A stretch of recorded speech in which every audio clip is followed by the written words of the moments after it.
the Cognition and Brain Sciences Unit in Cambridge in 1995. He established a clinic for disorders of movement and cognition, also in Cambridge.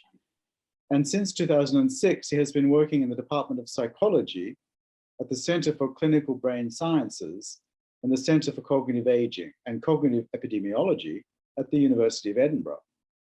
In 2008, he established the Edinburgh Interdisciplinary Seminars in Philosophy, Psychology, and Language Sciences. He was the president of the World Federation of Neurology Research Group on aphasia, dementia, and cognitive disorders from 2010 to 2016. And we're delighted with such wisdom to have a speaker present the results and his thoughts on the relationship between bilingualism, multilingualism, cognitive reserve, and dementia. Please go ahead, Thomas. Okay, well, thank you very much for the kind invitation. And thank you also for giving me a chance to speak live. I have to say, in these COVID times, I learned to value even more than otherwise the eventness, the fact that things are really happening now in real time. And in fact, to make it even more real, I want to have a very unusual start to a talk. I want you to listen to a little bit of music, which now starts, okay, one moment. So, okay, I find it always difficult to stop because it's, I admit, one of my favorite pieces of music. But to start, okay, I hope you can see. I would like to start with a question to you. How old do you think was the composer when he wrote this song? So it's part of More Than One. Was he 19, 33, 65, or 84? So I cannot see the chat box. You can write it in the chat box. I mean, if you know, of course, then it's easy, but if you don't, I want you to guess. And I want you to follow it with a next question. Here, Teresa is not allowed to answer because she will know, but how old do you think was the architect at the completion of the building that you can see in front of you? 29, 73, 95, or 102? Okay, well, the answer to the first question was 84. That were the 4 last songs by Richard Strauss. And I would say I'm probably not the only one who consider it one of the most beautiful music ever written. And it shows not only the incredible power of the composer really to manage the score, but also an incredible emotional intensity. I mean, if you really listen to it, that's why I like to start with it. I find it difficult to stop because it's so moving. Now, in the next question, I was teasing you a little bit. So 102 was a little bit too much, although the architect was still alive, age 102, he died age 104. The correct answer is 95, and the picture here is the museum in Curitiba in Brazil, Museu Olho, so the museum in the shape of an eye. I hope you would agree, a rather interesting, very modernist and very unusual picture. And as I say, completed when Oscar Niemeyer, the architect, the leading Brazilian architect, was 95. And here, just to kind of add a third example, Władysław Tatarkiewicz, one of my favorite authors in Polish, a philosopher who, to celebrate his 90th birthday, brought out a book which exists in many translations. You can see here the history of 6 ideas, and interestingly, the book with the interesting title About Perfection. Okay, one moment. Okay, now moving a little bit to language and to my own experiences. I mean, when I was in Cambridge, I was very lucky to attend fortnightly on Sundays seminars on Hafez, the probably most important Persian poet, by Peter Avery, who managed in 2007, so he was well into his 80s, to bring out the collected lyrics of Hafez, the only complete new translation of them in English. And this is another rather impressive figure, Mary Hobson, who started learning Russian when she was 56 and is now 92 and is the leading translator of Russian prose from Russian into English, having, as I say, started learning Russian in her 50s, writing her PhD on the Russian poet Griboyedov in 70s, and now just bringing out a translation of probably one of the main works of Russian poetry, Alexander Pushkin's Evgeny Onegin. And the last example, Vigdis von Borodottir, the former president of Iceland, who is still very active as president of UNESCO Scientific Ethics Commission and goodwill ambassador for languages. And when I managed to kind of speak with her during a meeting in Reykjavik 2 or 3 years ago, she said one of the things to keep young is to learn a new language every couple of years. So now I bring this example also because it builds a bridge to kind of my old, I did manage to be quite as old, so to say, in my sources and as 1937 that Daniela had, but what here you can see is that it's about this learning languages. It's something which gives this person a high prestige, a high value of her work, ability to serve others, and an interesting challenge. And that's why I'm coming here to this, I find, very interesting paper from 1961 by Havighurst about successful aging. He was very much promoting this idea in 50s, 60s. And he said that in a way, we should look if we look at the well-being of older people, our task should be not just to add years to life, but also to add life to years. And the 3 things that he mentioned here in this paper, and I will come to them, they will come a little bit again in my talk, was about the prestige, so a worth of having a worth as an older person, which you had in the former example, but also the opportunity to make new, interesting, challenging experiences and to serve other people.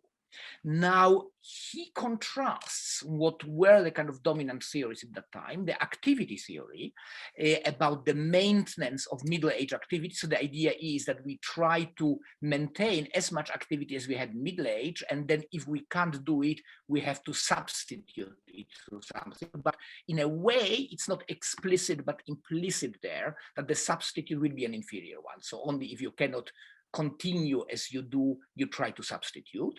And then a kind of, competing or very different theory, disengagement, that in a way is about the acceptance and desire for disengagement. And he comes to a very Solomonic view that basically it depends very much on personality and the individual differences. So people who are really very much define themselves through activity will probably go for this activity theory in their own lives. And those who in fact like to withdraw and retire would go for the disengagement theory. Now, here is probably what I think the most important kind of graph. So this is not from a paper, it's so to say conceptual graph in which I want to show 2 possible ways how we can get group differences with age. And the vast majority of studies that we have and will be speaking, I'm sure, over the next few days, will be very much comparing the groups, so older and younger people. Now, the problem, what you can see here is very, very relevant. The same mean, which would be the red line, the red line is practically parallel, it's identical in both examples, but as you can see, it derives from 2 very different situations. On the left, it's a gradual decline affecting the whole, on the right, it's the gradual decline of affecting the whole population. So it basically means that everybody is getting, for instance, slightly slower, as we know, in terms of reaction times. On the left, it's an increased heterogeneity, accumulated disease burden. So that means that with time, you will have some people who are still at the very, very top, but you will have some people who are deteriorating slower and slower. Now, the important thing is, I think there is a fundamentally important difference between the 2 graphs, not just because they reflect 2 different processes. In one case, growing heterogeneity, of the group, which still leaves room for some top performance. In the other case, a relatively homogeneous, although with some variation, deterioration over time. I would say that these two also require different strategies. In the case of the first one, it's about the maintenance. So if it's possible to maintain this high level, how can we do it? How can we avoid being on this curve going down? How can we be on the upper and not on the lower black line here? But if it's really a kind of unavoidable consequence of aging, then I think the important thing is adaptation. Adapt to it because we can't change it. Let's say one of my favorite examples is that, I mean, for instance, we will find, again, that will come probably in many talks, that let's say vocabulary, if anything grows with age, definitely doesn't go back. But for instance, reaction speeds go down. So in a way, I think these are two things which we need to treat in different way in science and indeed in our own lives, trying to cope with aging ourselves. So now I want to come to what I think is rather or could be useful and is done very, very rarely nowadays. And that is what I would call a kind of conceptual or contextual conceptual analysis. Let us speak a little bit about the central notions that we have here. And in this meeting and over the last year or two, the term cognitive reserve has very often been kind of put together with resilience, but very often without really looking, is it the same term? Are they synonyms? Is just resilience a kind of new and more sexy term? So let us look at the history. So here I have three people who I think contributed very much to the kind of thinking about resilience and salutogenesis. I will mention in a moment what salutogenesis is.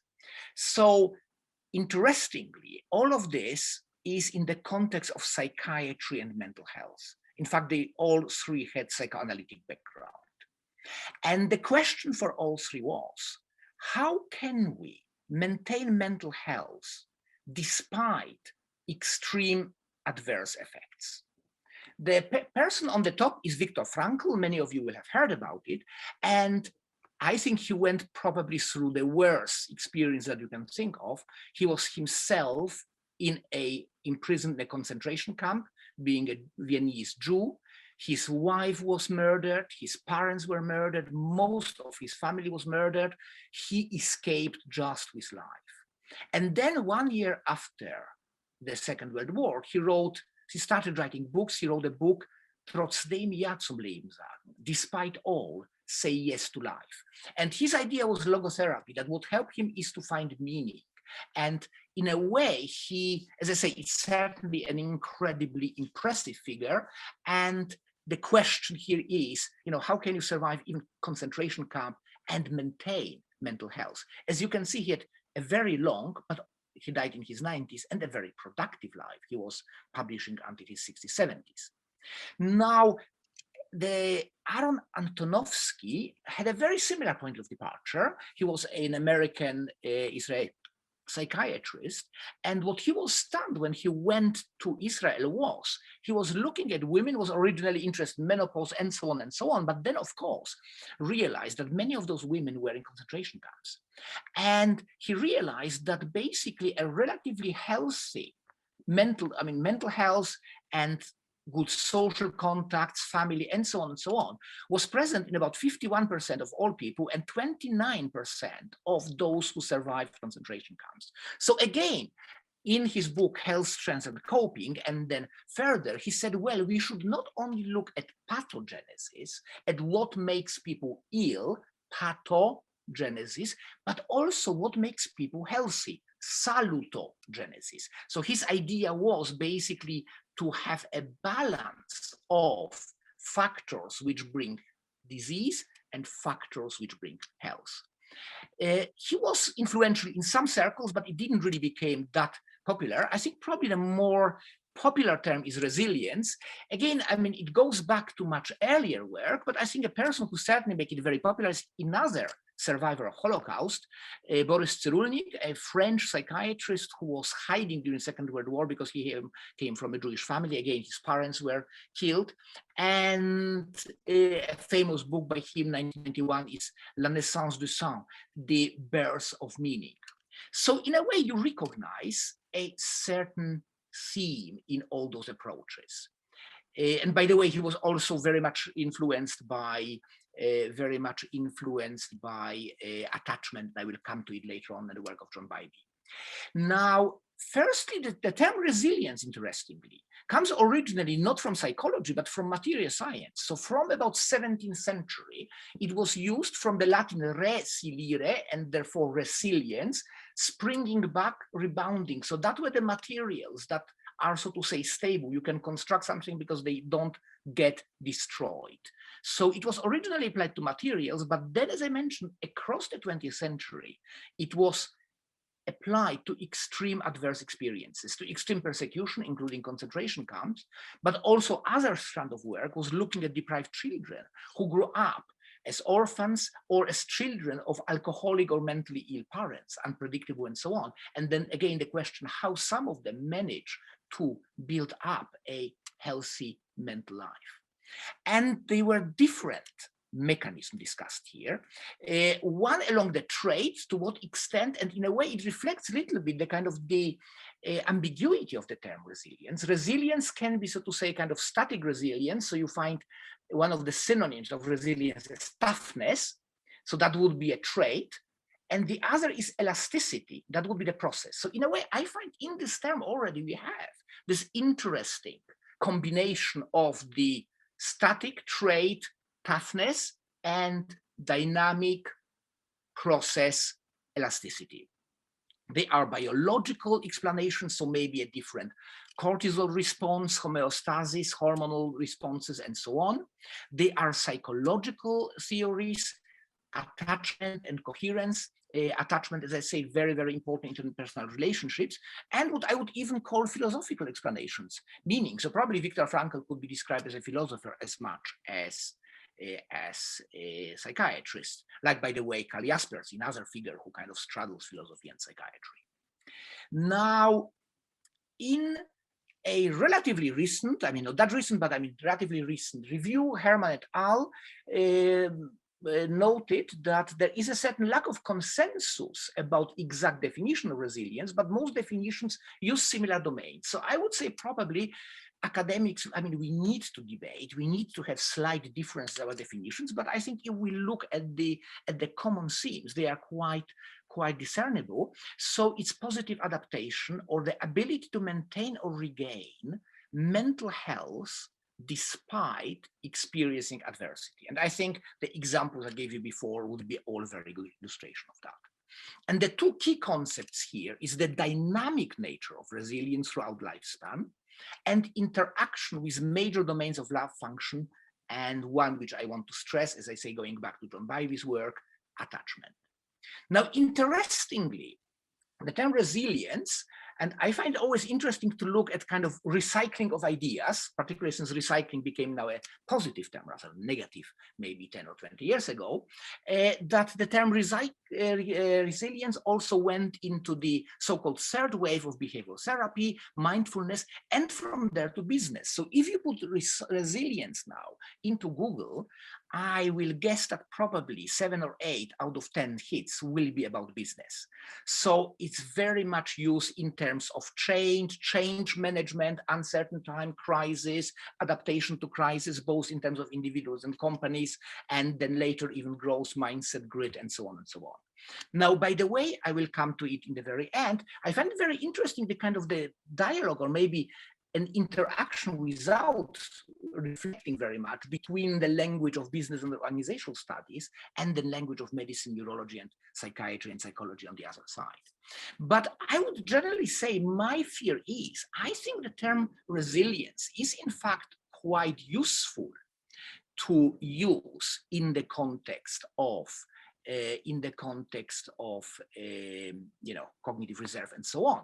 But I fear that rather than looking at all the interesting work that has been done on it already in psychiatry, it has entered a little bit because it's considered to be sexy because business people use it. So in that case, we should use it too. So maybe it's worth looking a little bit more into it. So now let me move from resilience to cognitive reserve. Now, what I find fascinating about the whole idea of cognitive reserve is that in some way it started with technology, but the whole concept derived because of our increasing awareness of the limitations of technology. So in late 20th century, there has been an incredible progress in a lot of different techniques. So one is, of course, neuroimaging. So in a way, started with CT, MRI, and so on. We can look at atrophy, we can look at hypoperfusion, we can look at connections, and so on and so on. Absolutely wonderful opportunities which practically develop only within 30, 40 years. But also pathology changed a lot. You could say, was pathology something Alzheimer's was already doing? Yes, but we have now much better techniques of immunostaining. And that means that we can now look much better in more detail at pathologies. And then I think not to forget the logistic of large studies. I mean, until 60s, 70s, maybe even 80s, a lot of studies were single case reports or maybe a kind of double dissociation of two cases. Whereas now we have all these big studies. They were made possible because of things like internet, because of international consortia and so on, so that now we can look at kind of big aging studies of thousands of people. So this is all the wonderful benefits of technology. But surprisingly, in a way, what they have showed is a certain discrepancy between pathology and function. So the first, so to say, maybe intuitive belief would be, well, in fact, maybe we don't even need to do functional tests because all this technology will show us what's going on. But then it was noticed, so for instance, we have studies, Robert Katzmann from late 80s and the 90s, looking with amazement at relatively preserved mental status in patients who had a lot of plaques, so very pronounced Alzheimer pathology. So you can have pronounced pathology and relatively good function, and you can have much less pathology and much worse function. Some of it, as Katzmann found out, was also the kind of interaction between the Alzheimer and vascular pathology, but there is still some room which cannot be explained even through these combined pathologies. Then we have Zatz in 93, who had this threshold theory of brain reserve capacity. That was something which was already well established in the 80s in Parkinson's disease, that you need to reach a certain threshold in order to have pathological changes, so that the system can compensate to a certain degree and then starts decompensating. A term, by the way, that is very, very well used in psychiatry. And then, of course, we have the famous non-study by Snowden from several papers from the 90s and early 21st century, again showing that there is no kind of one-to-one prediction from atrophy and pathology to cognitive function. So there must be other things which play a role. And as it happened, around the same time, in the 90s and at early 21st century, we have also what I would call a big conceptual shift, a big conceptual change from modules to networks. So when I started my work in kind of 70s and 80s, the predominant idea was modularism. So the idea was that basically everything can be, all cognitive functions can be in some way put in informationally encapsulated models. That was the term used by very prominent thinker of this movement, Jerry Fodor, in his book Modularity of Mind, 1983. Now, so clinical pictures here would reflect selective deficits. And I think at this time, it was a very, very progressive, important movement because it encouraged study of dissociations and functional architecture. But it had its limitations. It was difficult to accommodate adaptation in the static model. So in a way, you had the model normal brain, lesion, bum, and then you have normal brain minus lesion. What we have now is a very, very different picture. We have now a radical shift to dynamic models, where clinical pictures reflect functional reorganization adaptation, and one of the probably most commonly used terms in, let's say, the last 20 years is neuroplasticity. So from this point of view, we have these observations showing that the pathology doesn't tell everything, and at the same time, we have a conceptual shift from modules to networks. Now, the concept of cognitive reserve arises much more in neurology rather than psychiatry, where resilience comes from. And as I mentioned, Parkinson's disease, it was applied to HIV, to dementia, and then later to healthy aging. And we can distinguish here biological reserve, which would prevent the emergence of pathology, and functional reserve, which can compensate for the pathology. Now, both of them are, of course, not mutually exclusive, but their contribution can be different. So in one case, it is preventing the pathology. In other, it is compensating for the existing pathology. By the way, both have been claimed in case of bilingualism. I will come to it a little bit later. But then you can also have a kind of passive or static model of cognitive reserve, in which basically you start from a higher level. So it's a little bit, again, like in the world of finance. I mean, if you start from a big, financial reserve, you might lose 25 or 50% of your capital and you are still quite okay. If you start from a low level, you will get through this threshold much earlier. So from this point of view, it would be a little bit like you can see in the right side. You start higher, maybe because of education level, your performance is higher in the first place, so it will take longer with the same curve, so to say, of deterioration until this curve crosses the functional threshold. But they are also active or dynamic models, which are much more, I would say, in line with the concept developed by psychiatrists in resilience, in which what we can see is functional reorganization of, so involvement of new areas in the brain, for instance, or higher recruitment of the same areas.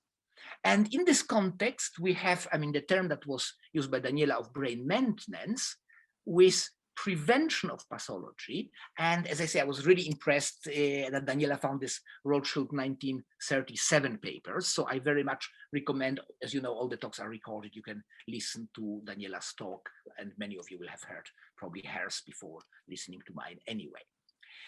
Now, the problem comes to measurement, and that is something which in a way also appeared in the discussion that we had just before the talk. So on one hand, we love now objective measures, like neuroimaging, or like big data allowing for sophisticated statistical analysis. But there is a certain problem with it, because if cognitive reserve, at least the functional reserve, is or reflects a discrepancy between the objective measures and the real function, we also need functional measures to compare them.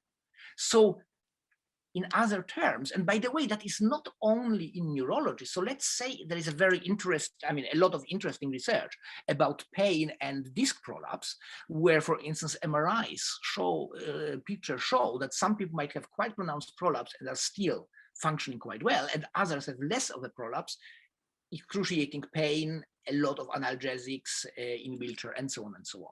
So in a way, of course, we need these objective measures of neuroimaging and big data, but we need to compare them to functional and ecologically valid measures, because that's ultimately the very essence of cognitive reserve. And they are difficult to capture, also because they include individual variation. That's why I think in this case, a little bit more dialogue between neurology and psychiatry, so between the cognitive reserve language of neurology and the resilience language of psychiatry, could be potentially of advantage. Now, if we look at the 61 paper by Havighurst, what he said is that one of the problems, so to say, that older people lack is prestige, opportunity for interesting and challenging new experience, and then friendship and opportunities to be of service to others. I think we know that this is absolutely relevant, but obviously this will be more difficult to measure and to quantify. So it's not impossible. And as I say, we can go back to a lot of measures developed by psychiatrists, but we have to remember that the so-called objective measures are only part of it. And that's also, by the way, if we have big data, but the only measure of cognition, for instance, we have is mini-mental, which measures, for instance, hardly any frontal executive function and so on, or if we have no functional measures, quality of life, and so on, then it's like a bird with one wing. You won't fly very far.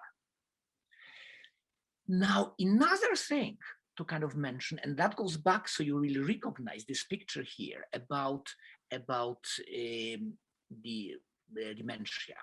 And that is an idea which, in fact, I took from Nicola Sturgeon, the Prime Minister of Scotland, First Minister of Scotland. And when she was at the opening of Lingo Flamingo, I will come to it later, an organization which is basically organizing courses in language for older people and even for dementia patients, she mentioned that, in fact, aging and dementia are the other side of the success of medicine. I mean, the first thing that probably we all think about is increased life expectancy. Of course, we are living to much older age, thank God, but means that we are much more likely to develop diseases of old age. But there's another factor, which in a way is kind of relatively clear, but much less mentioned. We have a much better survival in stroke, accidents, and so on. That means that people before would probably have died. Now you can survive, but you will not survive with 100% performance. So here you see, so to say, so you will be probably on the lower line. And that is true also about the better prognosis of chronic illness, diabetes, renal failure, and neurodegeneration, like, for instance, Parkinson's disease. So from this point of view, even this part of the curve is not necessarily just negative. It just means that these are people who probably 100 years ago would have died, and now they can still live. So that's one important thing. But the second is, of course, the variation. Not everything goes down in the same way. And here is, for instance, for a slide from a paper by Newberry from Sweden, and 2012, looking at comparison of semantic and episodic memory. And you will find that whether we use cross-sectional or longitudinal data, whether we adjust for practice or not, will present different results. However, I think most studies probably would agree that, let's say, the episodic memory goes down more than semantic. So now the question is, can we simply change our lives in a way to adjust better to what we still can do? And that is an important point. A lot of research in aging and disease is always on what is impaired. I always remember when I do any cognitive assessment, I am always very, very keen to look what is preserved. Now, when Sharon Abrahams and myself developed ECAS, Edinburgh Cognitive Assessment for patients with cognitive dysfunction as part of motor diseases, we're very keen to include also functions which we were supposing will not be impaired, for instance, visual spatial functions, because a cognitive profile always consists of what you can do and you cannot do, and you can build what you can do. So, for instance, instead of focusing only on the impairment of episodic memory, can we look how we can use better our semantic memory, to, which doesn't go down as fast, to support it. Second thing, so this is episodic and semantic.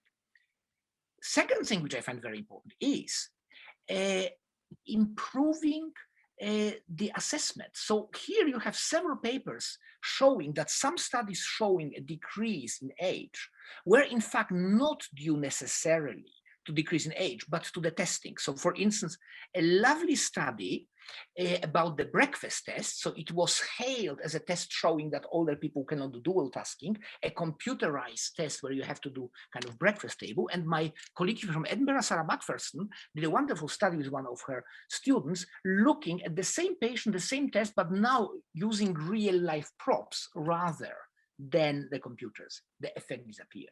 So what we had here was not a deficit double tasking, but a deficit or a fact that older people were not so used to use computerized tests. And I wonder how many of those aging effects are due simply that we are using things that are not, so to say, perfect for this age. You have another people might react differently, whether they believe that they interact with computer or with real person.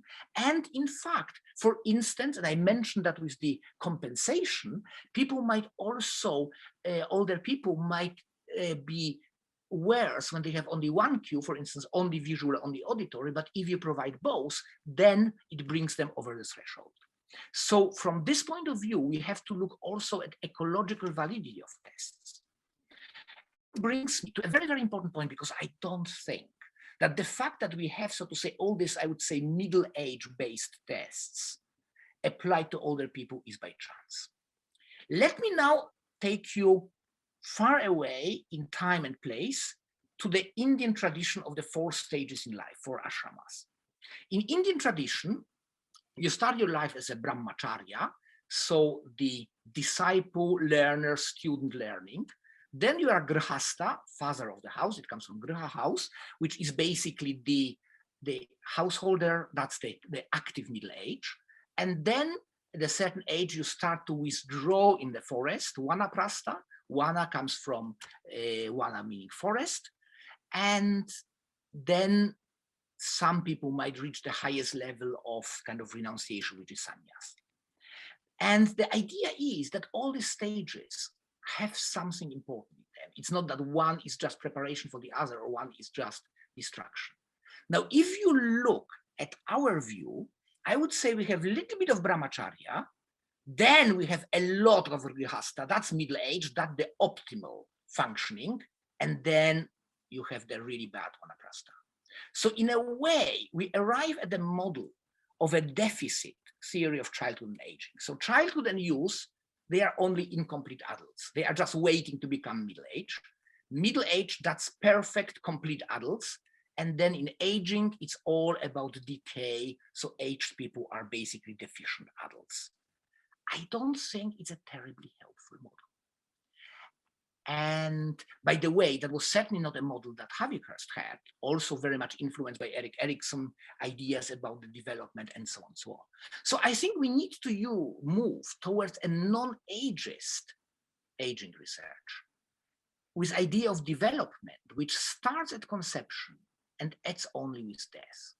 So I would say for me, aging research is or should be part of developmental psychology.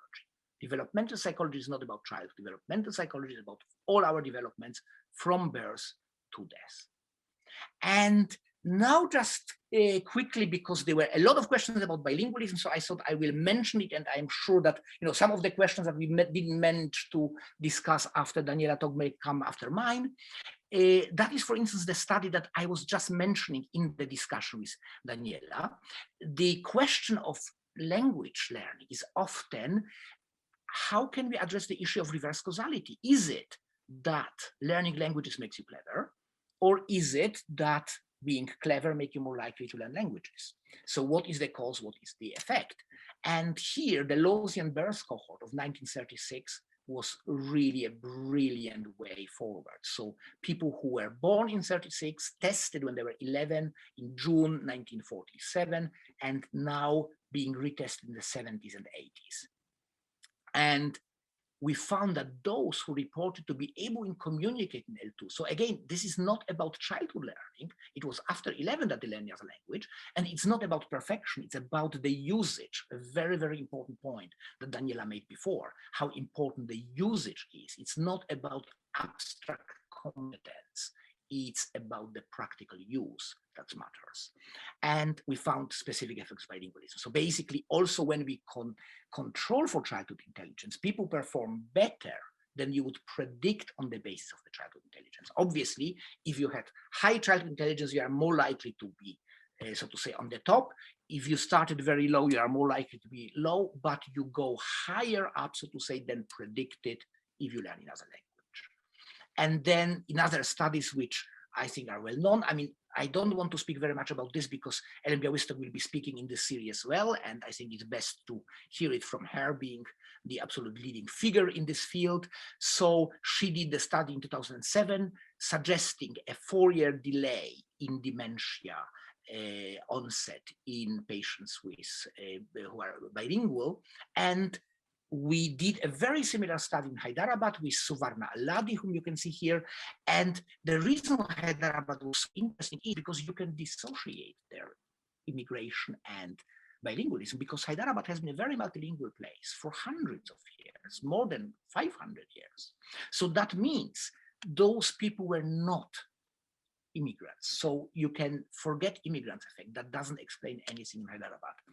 And the second point is a lot of people in India are multilingual but illiterate, and in this group the delay was even bigger, 6 years. So it's not about bilingual education, going to a posh school where you get a French teacher. It's about learning, knowing, and using different languages, even if you learn them informally on the street without any schooling. And then we had also differences between different dementia groups, most pronounced in FTD, then Alzheimer, then least in dementia with Lewy bodies. Now, this is a kind of relatively important slide because I think it's very much about the nature of the concept of cognitive reserve. So here we looked at stroke, the second most common cause of cognitive impairment. And our logic was following: if the difference is because of lifestyle or risk factors, then you should have later age of stroke. So that would be basically bilinguals are healthier because they are biologically or socially, whatever, healthier. However, if it's cognitive reserve, you should find the same age of stroke, but different outcome. And that's exactly what we found. So there was no difference in the age of stroke, practically identical in both groups. So it's not that speaking more languages makes you generally more healthy and less likely to have stroke, but the outcome was different, with normal cognition more than twice as common in bilingual than monolingual group. Interestingly, as you can see, aphasia was equally common in both groups, but it was a different degree of aphasia, global in almost 60% of monolinguals and less than 20% of bilinguals. So here you see it's not general health and so on. It's very, very specific how the brain deals with damage. And I think it's very important that we look, when you look at cognitive reserve, comparing neurodegeneration with other processes, with multiple sclerosis, with stroke, and so on and so on. And based on that, we were looking, so in that case, can you see a measurable improvement in cognitive function in older people? We did it in a 1-week Gaelic course in Salmor Ostag, so that's this beautiful Gaelic college on the Isle of Skye, and we found improvement in switching after 1 week. So there are two important things here. One is we use a test of everyday attention switching time, which is ecologically valid. It has been used in rehabilitation of young patients with concentration difficulties after head injury. So we know that it predicts how they can integrate into society, into study, and so on and so on. And so it's an ecologically valid test. Secondly, the participants were between 18 and 85. So if you tell me you are too old to learn a new language, I tell you, as long as you are under 85, I don't buy it. And I'm pretty sure once I start looking at people over 85, I will find the same. Interestingly, the effect was there also 9 months later in those who practice. And that's where the idea came, so to say, to work together with Lingo Flamingo, a group in Glasgow, which was founded by this gentleman, Robbie Norval, offering language classes to healthy elderly and to patients with dementia. And here I have to admit we're particularly interested in cognitive effects, which are very difficult because you have a lot of fluctuations, you need big groups and so on. But what we found simply from focus groups, speaking with people, was that these groups were incredibly useful in counteracting loneliness and low self-esteem. So people loved it because they had a feeling, I met new friends. In a way, if you are learning together with other people with dementia, you don't have to be afraid, oh, they will find out and so on, because you are all in the same situation. And importantly, you can learn that despite the diagnosis of dementia, you can still learn something new. And the feeling of self-esteem and self-confidence that came out of it, let's say the social contacts, was for me the biggest, unexpected, and yet highly relevant result. Now, the kind of last 3 slides, what happens to multilinguals when they get older? Well, it's a very, very interesting area of research, because there are a lot of stories suggesting that people go back to their first language, but there are some suggesting that in fact you might lose your first language and kind of have an attrition of the first and mostly your last one. And I find it fascinating, but of course a very, very complex area of study, because you have biological aspects here, cognitive, emotional, maybe nostalgia, withdrawal from active life, social, sociolinguistic and linguistic aspects. And the graph here shows that language is really dynamic. There are major changes in languages after retirement. So for instance, people might, these are Gaelic speakers in West Nile of Scotland, during work life, they have to speak English because that's the official language. Once they retire, they can spend much more time with other Gaelic speaking people. So then, for instance, the use of Gaelic goes up. So it's not that the language development finishes with 3 or 5 or 18, it finishes only with death.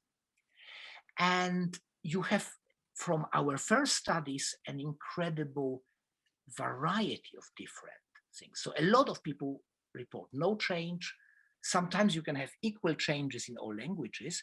Positive or negative, people might improve in languages. You might have changes in language pattern, and we found already in our group of about 50 people yet, both regression to the first language, but also attrition of the first language and language mixing. That's a very big topic. I can't go into it, but maybe it will come up in the discussion. Now, this is my penultimate slide.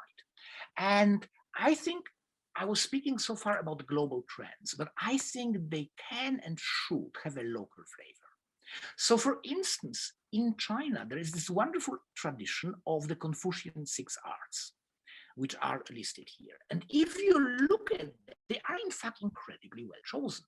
Rights are very much about the social interaction. And if we learned one thing very much over the last decades, it is the importance of social interaction. Music, I started this talk with music, therefore I like to finish it. Very important, use more and more in dementia. Archery and chariot driving are 2 sports, but one is very much about concentration and the other more about kind of vigorous activities, so say anaerobic and aerobic exercise. And then of course, calligraphy, very much related to scholarship, and mathematics. So again, it's lovely that we have all these helps, calculators and so on, but maybe trying to do some things in your head, mathematics, is not a bad idea. And here you see some Chinese people playing mahjong, which I think is, again, like a lot of social games, has elements of social interaction, of mathematics, and of chance, which is very, very important. And not to forget the healthy Chinese food, which in a way, in China, food is not only, it's both art and part of health. So I want to finish with some time for discussion. So these are some websites for updates on talks and so on. Here, if you are interested in this idea of kind of concepts going between neuroscience and economics, organizational studies, there is a talk by about executive functions, why concepts matter, Edinburgh Neuroscience lecture, and one in the Abralin series in the Associação Brasileira de Linguística about multilingualism. And you can help us with 2 studies. One is this multilingual languages in later life. So if you are over 50, or if you know anybody over 50, because you can do it as proxy, who speaks more than 1 language, would be extremely interested how it is. And that's also the sign. And the second is the cognitive and motor assessment around the world, because we are very interested in which kind of screenings are being used.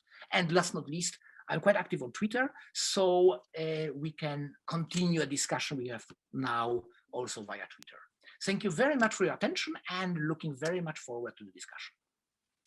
Thank you so much, Thomas. A wonderful presentation, extremely insightful as usual, and generated a lot of new ideas, which I very much appreciate. Thank you. Now, we have some questions already, and I will read them out to you. If you would be prepared to answer them, we'd appreciate it. Let's begin with the first question. It reads, regarding your work on bilingualism, learning a second language can help build cognitive reserve. Is there any difference in the effects according to the language you learn? And is there a limit for the age to start learning another language? Well, so the question, so to say, which language we learn and the age. So the first, I mean, there is a lot of research and not really very clear results. And I think the reasons are because you might have 2 aspects which go in opposite directions. So it could be that learning a very different language language offers you a very different frame of mind, thinking, interpreting the world in a very different manner. But on the other hand, learning two languages are very closely related means that you have to hone your, so to say, control mechanism, because it's much easier to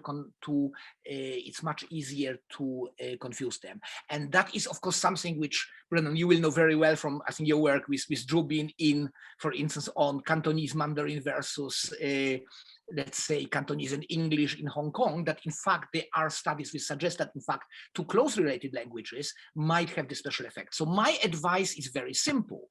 Learn two languages, one which is closely related to your first and one which is very far away. Then you are on the safe side. Regarding age, that was something which was discussed also with Daniela. I agree entirely what she said. It's about the use, not about the age. And I would almost say the later, the better. And my metaphor here is physical activity. Now, if I have been a fantastic sportsman in my teenage years, and then since 20, spend the rest of my life with a beer in front of TV, I don't think I will be a very, very fit septuagenarian. But if I start, let's say, learning a new language like Mary Hobson, who I told you in the 50s, and then became a translator in the 90s, then I think it would bring me much more. So it's not about the time starting, it's about the usage. I couldn't agree more with what Daniela said earlier on. Thank you, very helpful. Another question we have is, you mentioned we should engage in more semantic memory as episodic memory starts to decline. Should research move to different strategies, new methods for education and learning in aging? For example, the world is changing quickly and there are more things to learn at the same time as episodic memory is declining. Yes, please. I don't know from whom it comes. I hope that you have already a big grant or you deserve one. I think that should be definitely studied. I think, as I say, a lot of research is basically looking at the kind of ideal middle age and everything going back. My personal experience is that, no, it might be more difficult for us to learn random things, but we can very much use, I mean, language learning is an example which I find. So let's say when I was in a class of Swahili with a lot of, people who were, half my age or much younger, then of course they were much faster than new vocabulary. But I was faster recognizing, for instance, grammatical structures, or recognizing maybe Arabic loanwords because I knew them from Turkish, and so on and so on. So from this point of view, I think we do it all the time. There is just remarkably little research on looking, and I think this kind of trying to integrate things into the semantic system that we have is one of the best ways of coping with the decline of episodic memory in age. Yes, at least I tried myself. So. Thank you. Now we have some unusual questions about the statistics that you've used and some suggestions. Yep. One person has written to say that if you use Bayesian modeling, you don't have to worry about the size of your sample, and that's a point that you know well. I won't dwell on it, but I do want to make that, pass on that comment. The second can I just say to that, again, I couldn't agree more. I describe myself as a Bayesian, believing but not practicing. So let's say, I mean, I cannot claim that I can work with that, but I have practically brought all my PhD students to use Bayesian stats. I think this is the way forward. You're absolutely right. And one of the reasons is that in a way, it liberates us from this end fetishism, the idea that basically once you have a lot of examples, then, a lot of things. I think I couldn't agree. I think in 10, 15 years, the statistics will be Bayesian, absolutely. Well, thank you. And a related question concerns the use of linear mixed effects modeling, or a better account of individual differences. So we see a tendency in the literature to develop more and more tests to measure supposed cognitive processes, but is there a more satisfactory statistical modeling technique to explain individual differences that should be the focus? Well, I would say no statistic method, not even Bayesian, can compensate for lack of relevant information. So let's say there has been a recent paper last year, which I use quite often as a kind of very good example of a really not so good study with, 11,000 bilinguals, and then a lot of, 12 cognitive tests and a lot of statistical modeling. But then the only way of assessing was asking people how many languages do you speak, which is in a way okay for a pub quiz. but not for a study that really looks at language. And I mean, we had questions for the previous study about language use, about the code switching, and so on and so on. So the problem is that if the information is not there at all because it hasn't been captured, then no statistical method will pick it up. And that is also something I addressed in a paper, which I can put in the chat later on, Cooking Pasta in La Paz, where basically I say that, you can have 1,000 studies showing that water boils at 100 degrees at sea level, but it does not invalidate the fact that in La Paz it's 93, and in Lhasa or Addis Ababa it will be as well. So in a way, we not only need larger groups, we need also more variation, because a lot of factors will not be found if you only look in one place. And I have to say, I mean, this is something where I have a lot of good experience with journalists, and one of them asked me once, is there kind of one big study you would get a grant and then you do a big study and that solves all the problems? And that let me think, and I said, no, because what we need is not one big study. We need a lot of studies in very different surroundings. And the problem, for instance, is, let's say in America, there's a big debate about the cognitive advantage, but in America, it's very difficult to dissociate bilingualism from immigration and from low social status. But you just need to go to India and suddenly it looks very differently. So we need a lot of very, very different sources of information and no statistics. If your group is biased and small, or let's say, or homogeneous without variety, no statistics will then help. Thank you. One more question. The question is, what is the role of AI or machine learning in the diagnosis of dementia? And what potential issues do you anticipate using such technology in diagnosis in the future? Well, I would say it's very related to the previous question, because again, with AI as well, is what will they notice? Which information will they get? So in a way, as I say, I mean, I am certainly no Luddite. And I'm a big fan of technologies, of social media, of Twitter, and so on and so on. But we also have to recognize the limitations. So, for instance, I mean, it was by chance through speaking to people that I started thinking about the social aspects of language learning. Now, of course, I could have thought about it before, but if I predefine everything in cognitive terms, then no model will bring it up.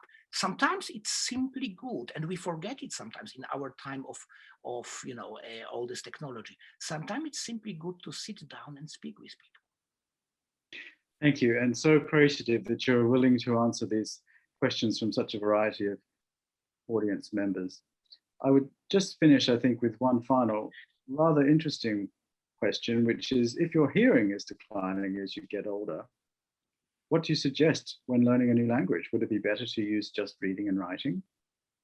Wonderful question. Thank you so much. And in fact, exactly research that I'm doing now about Chinese. I mean, I published a paper last year where we kind of looked also in this COVID about the idea of learning spoken or written Chinese completely separately.